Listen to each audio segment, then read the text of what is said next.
Alright guys, so welcome back to some more Rocky reviews with my dad. Um, you know what, I just realized, do you guys even know his name? Can you tell them your name? I don't think they know. Oh yeah. There you go. I can't believe I never told you his name. Wow.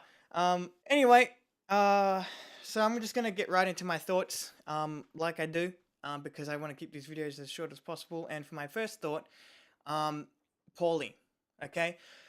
Paulie in this, at the very beginning of the movie, confused me a little bit because in the first movie he was an asshole, and in the second movie he wasn't an asshole. So it seemed as though he progressed as a character to the point where he wasn't a dick anymore, right? But now in the beginning of this movie he is an asshole again, and that confused me because of his progression, growth as a character in the second one. Okay, he wasn't that much of an asshole. Um, and the movie very loosely explains why he's like this, right? In the beginning of the movie, he feels left out, and I understand that that's why he's acting like that. But it doesn't really add anything to the script or the story, the main story of the movie. It doesn't really add anything, and it just seemed unnecessary to me. And that's a nitpick. It doesn't really make the movie bad or anything. It's just a nitpick.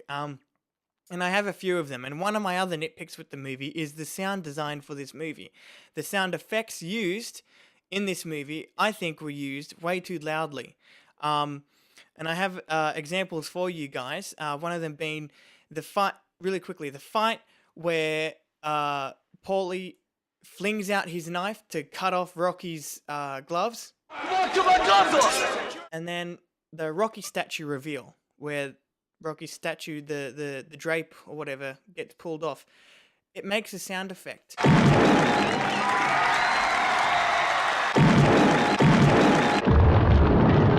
As far as I know, when you pull a cloth off of a piece of material, like a statue, there's no sound effect. It's just people from behind going like this.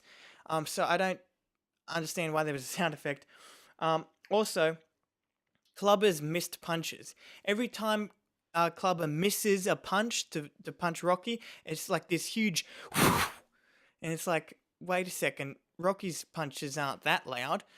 I don't know, it seemed like they were trying to emphasize how hard he punches. Anyway, those are my nitpicks. They're not important. They don't really affect my how I think of this movie. And how I think of this movie is I love it.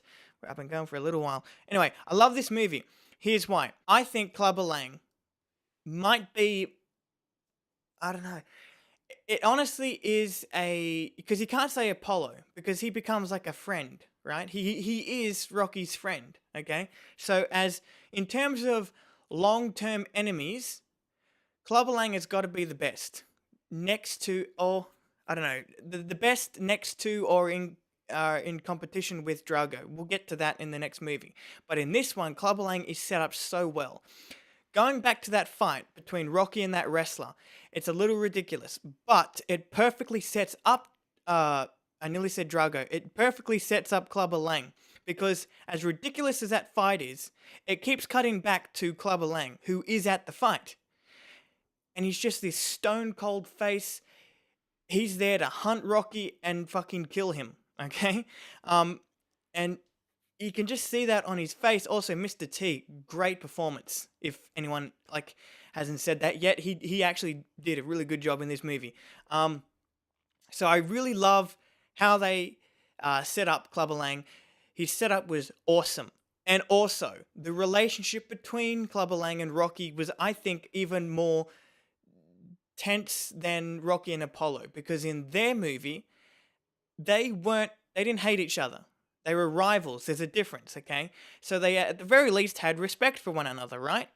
But they didn't hate each other. They weren't pushing each other around when they were fighting. They just really wanted to win, all right? Both of them.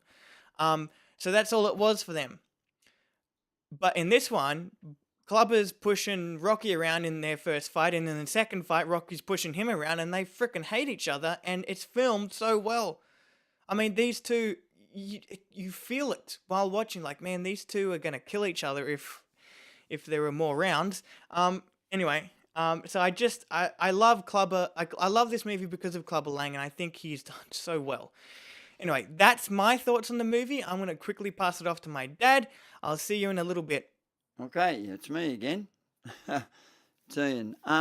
Yeah, I really like this movie, Rocky 3. It's Rocky 1 and 2 was a good movie. They were actually great movies, especially 2. But this is a different movie. This is a man come into his own, and he makes his own decisions. He's now a man. He's a professional boxer now, and he goes and fights this guy after having not an argument with Mickey, but Mickey didn't understand why he was fighting this wrestler, and then he went to his unveiling.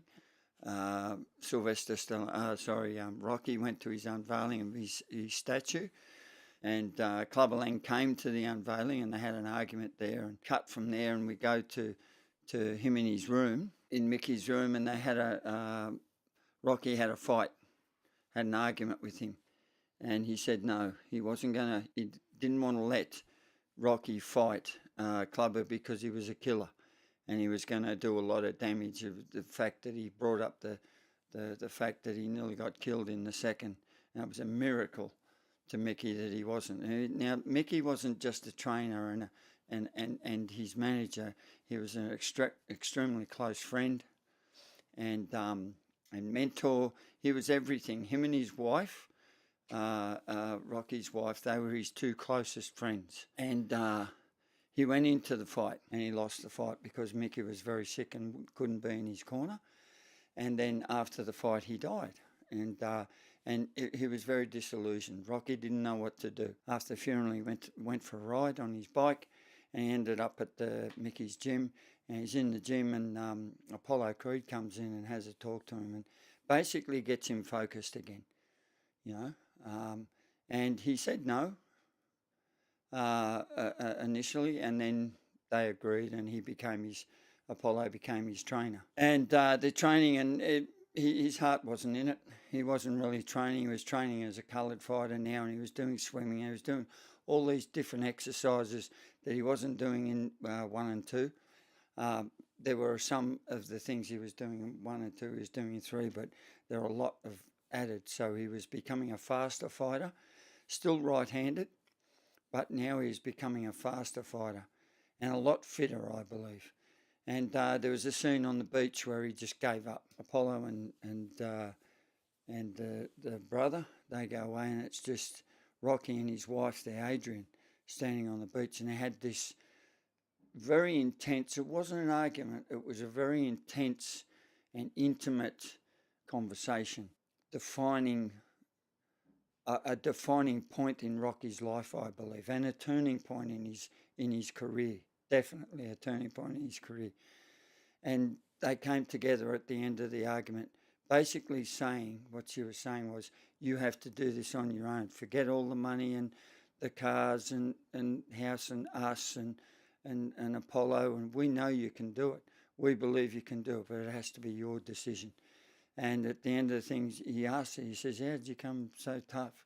So I married a fighter, and that's what it was, it was just, they came together, and you could see the smile on his face. The outcome, you knew the outcome after that intense conversation, and he made a circus of the guy. He made a clown. He made him look like an average fighter, and he won easily, and that's why I like it, because he became Rocky Balboa, the world champion, and this time no one was going to beat him, and you could see it, and it was that's why it was my favourite movie, and so I'll just hand it back to Josh. Well, with all that said, I hope you guys are enjoying these reviews and enjoyed this review, and I hope you guys, I hope you have seen the Rocky movies before you're watching these reviews. But anyway. We'll see you in our review for Rocky 4. Drago, oh my gosh. Can't wait for Creed 2, just saying.